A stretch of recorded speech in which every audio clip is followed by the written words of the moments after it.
Hey everyone, welcome back to We Seek Summits, and today we get to talk about a great oil, one that is quite ubiquitous in all of its applications, used very commonly in a lot of blends, and that is lavender essential oil. So I think most people, when they first hear about essential oils, whether it's even just in like added to beauty products and things that they could find in a supermarket, you hear about lavender. Like it is very, very common.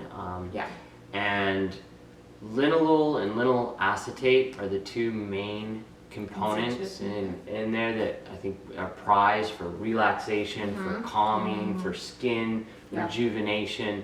So we're going to get all into that a little bit more, but first, Jessie, tell us, where does doTERRA get their lavender essential oil? So doTERRA sources from Bulgaria, which Emily Wright actually has a great little video saying, wouldn't most people think France? Well, basically the Bulgarian soil and climate is a beautiful place for lavender to grow.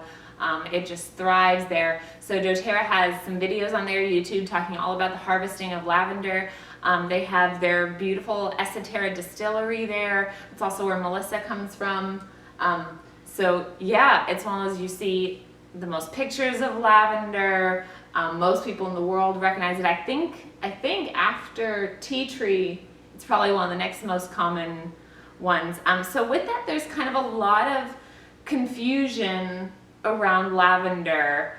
So let's dive into that a little bit more. So you mentioned the linalyl acetate and the linalool, which are compounds that we've seen in a lot of other oils that are really good for calming and grounding. So tell us a little bit more about the chemistry.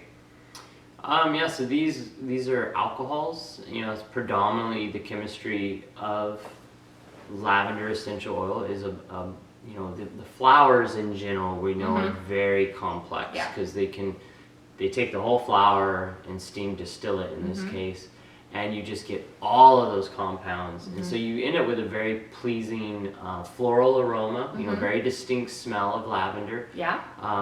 Some people don't enjoy it as much. Yeah, it seems to be like cilantro, like a love it or don't love it. Like and for me personally, I think it was either adulterated or synthetic, or like you can tell. It just it's like overwhelmingly lavender. Yeah, it was probably like in perfumes, and so I didn't think I liked it. But when we get kind of into some of the blends that lavender in, I personally will use lavender neat on my skin if I have some irritation that I'm trying to assist with. But I like lavender's kind of that background floral note in some of the blends. So like Serenity, for example. Right now, Jessie and I are using Serenity as part of our nightly routine, but we add Siberian fir. So I add 2 drops of Siberian fir to kind of knock down that intense floralness, and I enjoy it a lot, and I get the benefits of it, and we've talked too, just kind of going through these oils. There's been quite a few oils that keep coming up with linalool in them, or linalyl acetate, and so that's the thing we trying to encourage through some of these spotlights, is that there are options. And so if you don't enjoy a particular oil, do some research, do some looking around. There's probably a similar chemistry with another oil. But as Jessie mentioned, since this is such a common oil, people know a lot about it, there's a lot of resources, we want to kind of maybe demystify a couple things. In our 15-minute video here, we can't hit things too deep, but we're hopefully help answer a few questions, and then as always, comment or fill out the link that's at the bottom of the description and ask more questions, and we would love to try and help direct you or clear up anything if we can, or direct you to the right resources. Right. So the first one that I heard, and I actually heard this as well, is just kind of this urban myth that circulates in aromatherapy around kind of the origin of lavender's benefits to the skin. And the story kind of goes that there was a scientist working in a perfumery, but hopefully don't botch his name too much, but it's Fosse, and he burned his skin, and lo and behold, there was a vat of lavender oil right next to him, and he plunged his hand into it, and then miraculously, it was all healed, and he's like, very oh my dramatic, goodness, this the is benefits of lavender. Right. So what's the... Not exactly. So I'm gonna actually read. So he wrote an account of what happened. So like any urban legend, there's elements of truth in it, and then there's hyperbole in it. And so we just want to No lavender hyperbole. kind of get into that. And Okay. so what happened is he says, in my personal experience, after a laboratory explosion covered me with burning substances, which I extinguished by rolling on a grassy lawn, both my hands were covered in a rapidly developing gas gangrene. And what that gas gangrene is a bacterial infection. And the bacteria that can cause it is very commonly found in soil. So, maybe from rolling in the grass to put out the fire, he kind of caught an infection. Okay. And then he knew enough about lavender. He goes on to say, just one rinse with lavender essence stopped the gasification of the tissue or the infection of the tissue. And this treatment was followed by profuse sweating. So like with any infection, usually your body temperature goes up and you sweat. And then the healing began the next day. So that's all he says. So he knew enough about the benefits of lavender essential oil and its benefits to skin and regarding the infection that he used it. And so beyond that, it was kind of, I think, encouragement for him. He kind of went on in World War I to use these essential oils along in military hospitals and things like that for the treatment of burns and other things. Yeah. So with that, we know that lavender, think all things calming, so it is really great for calming anything skin related. yeah, so Just in terms of applications, if you've got something on the skin, you're not quite sure what it is, what to do, lavender would be a great first start. Yeah, and that. I just want to jump into something else that you might be thinking, well, why? Why? And I tend to ask that too. It's a good question. There is a process. I'm gonna try and find it here. Okay, let me show you really quickly while he finds that some of the. Okay, these are all the things that lavender is in. Hang on, let me get these Can you for hold you. them all without dropping them? No, and actually I don't have clary calm in here, clary calm as well. But like we talked about, some people love lavender. I really enjoy lavender. If lavender is not your favorite, but you still really want those benefits, again, calming, so think calming, anxiety, stress, emotions, anything. So grab some of the blends. So you've got Serenity. Serenity is a great one to use. Here, let me display it beautifully. Serenity is a great one to use to help encourage restful night's sleep, but also to calm anxious feelings during the day. Like, this is not just a sleep oil. This is just helping to operate out of that state of natural serotonin hormones instead of like the crazy cortisol and adrenaline. So Serenity is a great one. It's also an anchor. So again, we talked before about this is one of our favorites. So just kind of grounding, focusing. It's in the peace. Yet again, I feel like I'm saying the same things. What else? Oh, and it's in the kids' calmer. So again, trying to empower our children to use the oils for themselves. Like if they just need a little bit of calming, whether it's at night, during the day, whatever, try and place this in a place where they can grab it themselves or say like, hey, do you need your oil? It's in Elevation, which is the joyful blend. But again, like oils bring us that great balance of operating from an energetic and excited but calm state. Like we don't have to be crazy and manic about it. Joyful blend. Hang on, the list keeps going. I told you there are a lot. We know lavender is very calming to feelings, but it's also calming to other things in the body. So it's in a lot of the tension release blends. So it is in past tense, the Kids Rescuer blend, which they kind of say is sort of like how we would use Deep Blue. So the Kids Rescuer and Aroma Touch. So, and Clary Calm, which I didn't pull out. Wow. So yes, basically, if you love lavender, use lavender. It's a great thing to put on the skin directly. You can make your own blends with it, or you've got a host of variety of other blends to be getting the benefits of lavender if it's not your most favorite. Yeah. Okay. Cool. Did you find anything? Yeah, going back to why this gentleman would have known to use lavender for his skin. So there's a process. It's known as quorum, a very interesting word, quorum sensing, which is what a bacteria does to decide whether to release its toxins or not. Oh, and lavender essential oil has been shown in the laboratory to inhibit quorum sensing in bacteria. So I learned a new word today. very cool. So now I think I want to jump into the next one. Yeah. So this one, I think there's some myths out there and some confusion out there about some publications and some studies that were done in 2007 regarding lavender essential oil in personal care products and potentially having estrogenic effects within our body. Immediately after that study came out, there were rebuttals.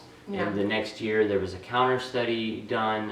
And just to clarify, like the rebuttals were saying that the study wasn't good science, right? Like that there were some flaws in the original. It was a very weak link. The study was done in vitro, in glass, which has certain limitations. And there were 3 cases, out of how many people. And basically, like I said, we're talking about I think it was young boys showing estrogenic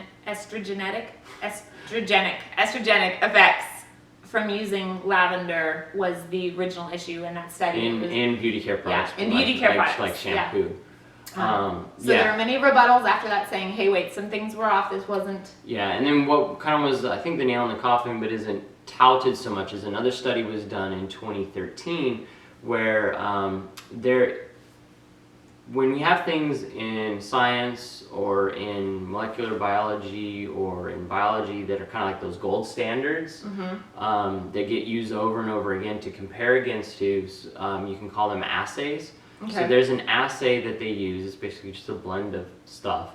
I don't know exactly what it is, but they take immature rats that haven't produced estrogen in their body yet. They're able to apply this assay to them and generate estrogen effects. Mainly they take a female immature rat and they're able to grow its uterus through application of this assay. Okay. And they use it like a patch if you want to. And you said that's like across the industry, that's sort of the standard that they use for measuring the gold standard for measuring an effect of anything for estrogenic effects. And so what they did is they took lavender essential oil, they put it dermally on the immature rat skin, compared it to the assay response, saw 0 growth of the uterus through use of lavender essential oil.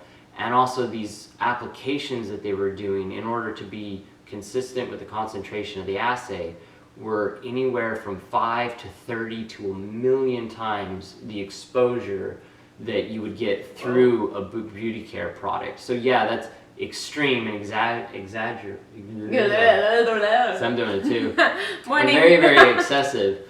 But it just goes to show that there really isn't a link of linalool in particular with being a hormone disruptor, creating estrogenic effects within our body. So if that's a concern for you, look into that more. Read those studies. That's just kind of a high-level summary, but I'm basically just saying it's not a concern. Like, it's been disproven, and it's kind of people touting some old studies that maybe weren't the best. Yeah, and the truth is, I think that, in talking about endocrine disruptors, like, it is a major issue, but we are surrounded by those in our modern world. The herbicides, pesticides, fungicides that are sprayed, the chemical cleaning products, the personal care products that are not regulated well in our country, the junk, the stuff that they've done to our food, like, it is a major issue, and we're not telling you not to take it seriously.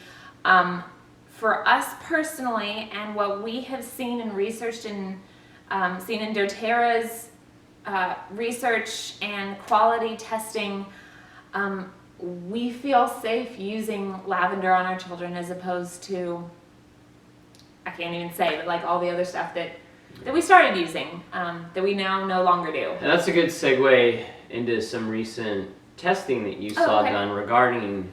Yeah, so send us your research. We're always looking for more, but I just read an article published by Aromatic Plant Resource Center, which is they're the lab that does doTERRA's outside testing. doTERRA also does internal testing.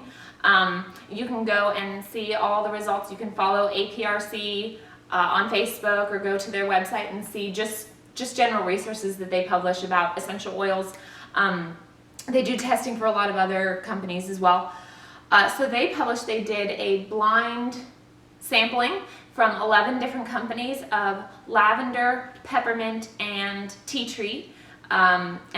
Which are the most adulterated oils in the essential oil therapies.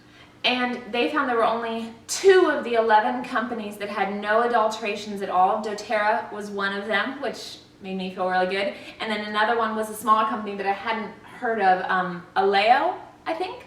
So that's pretty cool. But the fact is that out of 11 major brands, and these are ones that you've been hearing, all the others had some adulterations. Usually it was peppermint, but then the lavender, a lot of times it was linalyl acetate or the linalool added to it. And we actually heard a presentation at the convention last year from the Rosman Institute showing their studies results finding linalyl acetate, and actually adding the linalyl acetate to try and increase the calming effects of lavender actually decrease the effectiveness of the lavender. Yeah. So I think it goes back to showing that when you grow the plant properly in the right environment, it comes out with the correct chemistry and distribution, so you get all those synergistic effects that we've talked about before. Yes, and you just get huge. a great oil. And so yeah, you're trusting. So a little bit of something pure, potent, powerful, trusting. I'm sorry. Yeah, exactly. Yeah, trusting. So let's wrap up with the emotional benefits. I think we've talked about how it's beneficial for mood and sleep. You can cook with lavender. You know, yes. I know of lavender from like desserts. Yeah. in particular. Goes great with chocolate. Yeah. You can make a lavender syrup, which a friend said really helps her when her head is hurting. She adds lavender to her drink. So there are a ton of recipes on the doTERRA website. A good friend makes like a lavender whipped cream that you could put in coffee or on top of a dessert. So plenty of applications for cooking with lavender. Yeah, and skin issues. We've kind of already talked a little bit about that, like irritations, bites, burns, any of those things. Feel free to grab your lavender. But let's finish on, on the emotions. How can this help with relaxation and communication? Well, that's it. It can help with the relaxation and communication. The communication's new to me, so tell me about that. We've been focusing on the relaxation part, but basically, again, like hormones. Hormones are the little messengers of our body. They tell our body what to do, and when our hormones are operating correctly, then we can function at a more optimal state.